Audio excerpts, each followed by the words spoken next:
Bonjour à tous, bienvenue sur Touchdown Actu, ici Plax pour un nouveau tutoriel Madden avec aujourd'hui un tutoriel débutant où on va essayer de voir les bases de la défense. Alors première question qui revient souvent, quel joueur doit-on jouer quand on joue en défense? Est-ce que je dois prendre un corner, est-ce que je dois prendre un joueur de ligne, etc. Et bien on va voir tout de suite. Donc premier élément de réponse, ici on va jouer directement en man, en zone, pardon, on va faire n'importe quoi pour la... On va lui faire un jeu de passe. Voilà un jeu de passe. Alors, si jamais vous jouez en man-to-man, si votre coach vous a demandé de jouer de la man, ne prenez pas un corner ni un safety. C'est quasiment impossible. Ou même un linebacker d'ailleurs, prenez un joueur de ligne. Si vous avez un jeu qui est de la man, vous prenez un joueur de ligne. Un des 4 joueurs qui est là, on les voit devant. Vous prenez un de ces joueurs-là et votre but va être d'aller saquer le quarterback.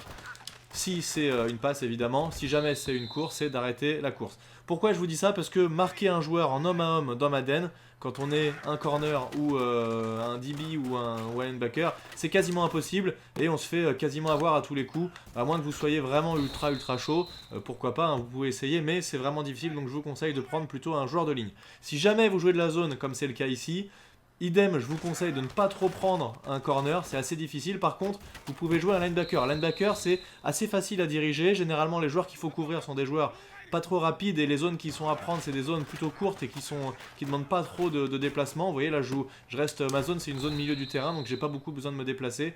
Et c'est quasiment ce qu'il y a de plus facile et ce qui permet aussi de faire le plus d'interceptions. Voilà, d'ailleurs, l'année dernière, c'était abusé, ça, au niveau des interceptions. Il suffisait de rester appuyé sur Y ou triangle et l'interception se faisait quasiment tout seul. Dans ce Madden, c'est un peu plus compliqué. Donc voilà, si jamais vous jouez de la man, jouez un homme de ligne. Si jamais vous jouez de la zone, jouez plutôt linebacker. Voilà les choses que je peux vous conseiller.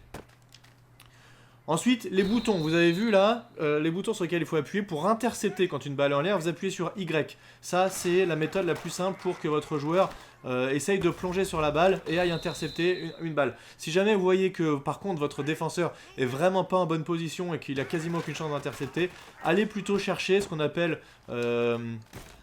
il me semble que ça s'appelle swap ball ou c'est un nom comme ça. Vous appuyez sur X quand la balle est en l'air. Le joueur va pas essayer d'intercepter, il va juste essayer de typer la balle, de taper dedans pour pas que le receveur la rattrape. Donc forcément vous n'allez pas intercepter, mais au moins vous ferez en sorte que votre attaquant, votre receveur ne récupère pas la balle non plus. Voilà, donc ça c'est à peu près les boutons quand la balle est en l'air. Pour plaquer maintenant, ce que je vous conseille d'utiliser, avant on utilisait beaucoup le bouton X ou le bouton carré pour plonger et aller chercher la balle dans les...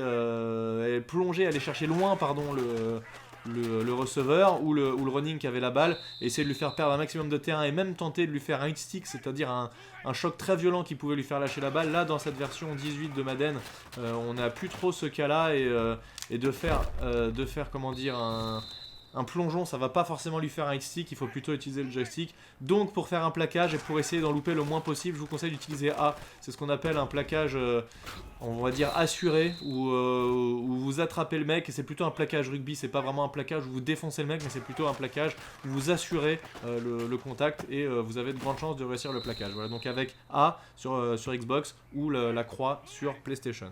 Enfin, dernière chose, pour choisir son joueur avant le snap, vous restez appuyé sur B ou sur rond et vous voyez que je peux switcher directement en montrant, là si j'appuie vers le haut, il va vers le haut, vers le bas, il choisit un joueur vers le bas.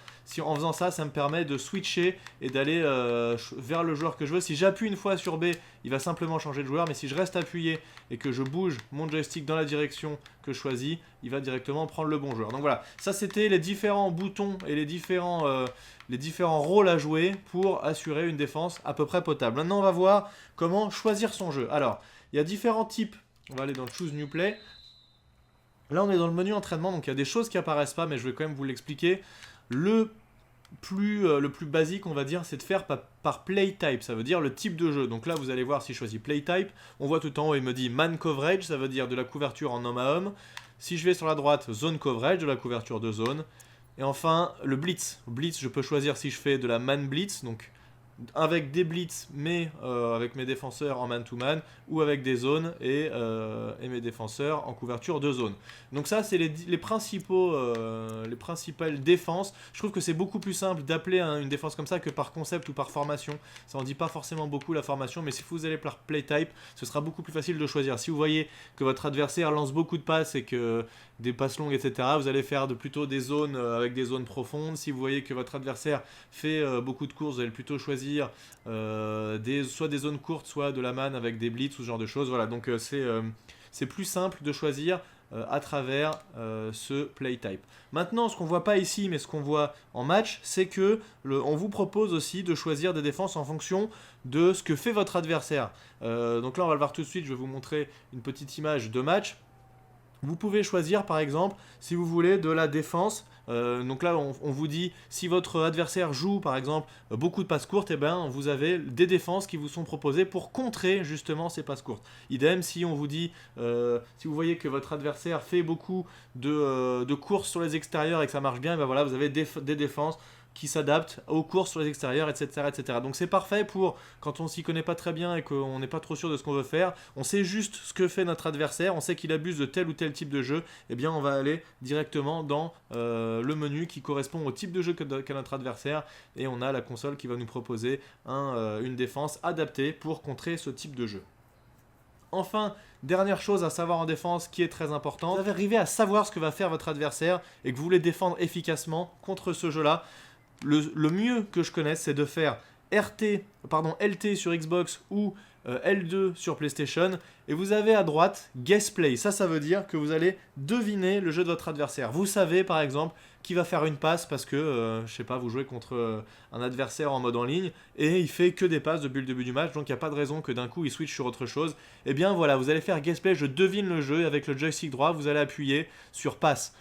En dirigeant votre joystick droit vers le haut. Si jamais il fait que des courses à droite ou à gauche ou au milieu, vous pouvez choisir run left, run right ou run up middle, sachant que globalement si vous faites run up middle, on va quand même très très bien défendre contre la course. C'est ultra puissant, je vous le dis tout de suite, ça marche très très bien. Si votre adversaire est en goal line, qu'il a 2 yards de la goal line, souvent, ce qui est tenté, c'est une course au milieu, une course à l'intérieur, et on bourrine et on fait rentrer. Si jamais vous faites ça et vous faites run up middle, vous allez avoir vos joueurs, vos défenseurs qui vont attaquer comme des fous furieux dans les trous et qui vont très souvent faire perdre des yards à l'adversaire. Vous voyez, là, je vais tenter le coup. Je sais que l'adversaire va faire une passe. Là, on n'a pas de secret. Je lui ai demandé de faire une passe, on a un bon entraînement. Mais regardez ce qui se passe si je dis run up middle. Regardez mes défenseurs comment ils réagissent.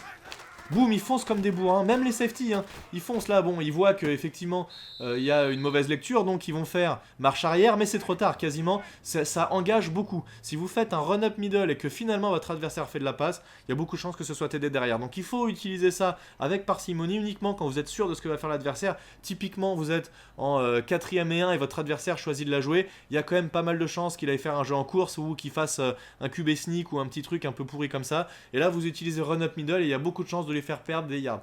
A contrario, si jamais vous voyez qu'il fait souvent des passes, vous voyez, si je mets la passe, eh bien je vais avoir mes défenseurs qui vont tout de suite prendre leur zone et qui vont pas du tout se poser de la question de la lecture. Est-ce que c'est une passe, est-ce que c'est une course, est-ce que je sais pas quoi faire? Non, directement ils vont aller faire une couverture de passe. Mais c'est pareil, si jamais votre adversaire joue une course et que vous avez demandé à vos défenseurs de faire une couverture de passe, eh bien il y a de fortes chances qu'ils gagnent quand même beaucoup de yards. Donc c'est dangereux d'utiliser ça, mais ça peut très bien marcher et ça peut être très utile à certains moments. Voilà. On voit aussi en bas QB contain, ça si on fait pareil le joystick gauche arrière et que la gâchette pardon gauche arrière et qu'on lui demande RB pour faire un QB contain, ça vous pouvez l'utiliser quand votre adversaire court beaucoup avec le QB et qu'il essaye de s'échapper vers les extérieurs, ça va contenir le QB à l'intérieur de la poche et ça va l'empêcher de courir. Ça c'est aussi utile, ça peut être aussi important. Voilà, j'espère que ces petits conseils de défense vous auront été utiles et je vous dis à très bientôt pour de nouveaux tutoriels Madden. Comme d'habitude, n'hésitez pas à poster dans les commentaires s'il y a des choses que vous voulez voir plus que d'autres. Et je vous dis à très bientôt sur Touchdown Actu. A plus tout le monde, ciao!